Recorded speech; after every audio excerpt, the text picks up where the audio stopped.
My second blog post was 100 days after losing Jason. We did not go back to the house for at least a month. I couldn't go back. Couldn't see where my son had died. But I had to find something. I had to cling to something every day to give me a reason to still be here myself. June 30th, 2011, blogged a perfect example of that day. Grief, husbands, and the joy of getting peed on. I know, just like me to start with an absurd title, but if you knew me, it fits all too well.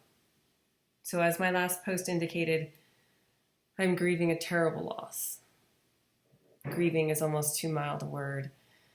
I'm in constant pain, bleeding, if you will.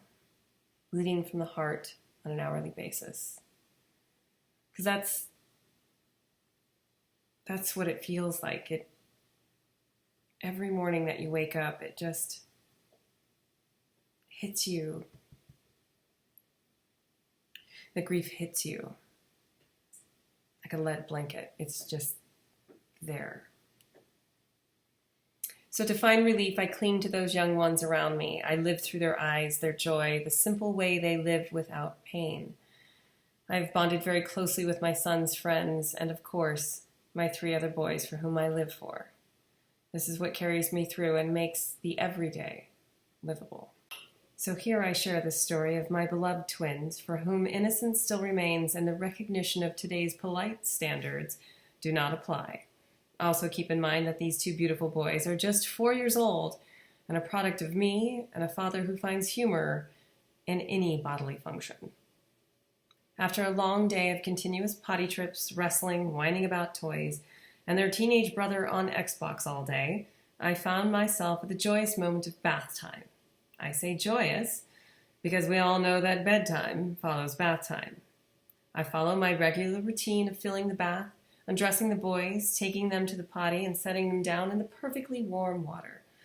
As I sit there looking at my angelic twins, I am suddenly hit in the face by a stream of urine that would rival any pressure washer found at Home Depot.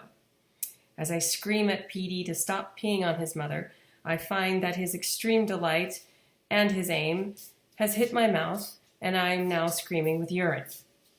I turn around and immediately wash the foul fluid from my face and tongue, only to be met by a second stream of hot liquid that my other twin has found euphoric delight in delivering. Unfortunately for me, though his brother's PSI is great, Joey's is unmatched. I find that within seconds I am once again drenched in urine, and tears are now running with the yellow streams down my face. I pick up the closest phone to call my adoring husband and explain my situation. Expecting sympathy and kind words, I am met with hoops of laughter, followed by a play-by-play to all the firefighters at the station. After a few moments, my loving husband promises a day of rest for me. How can I possibly expect him not to find this funny? Yes, it's funny, and yes, I laugh.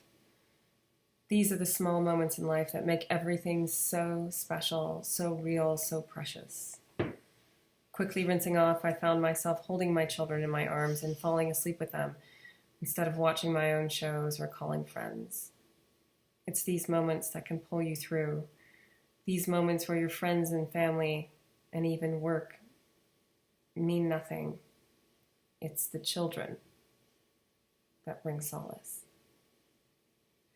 So yeah, for me, I don't know what I would have done without my children, my son's friends. I clung to them. I needed to be around them, to be around people that knew Jason. It's how I made it through those first horrible, horrible weeks.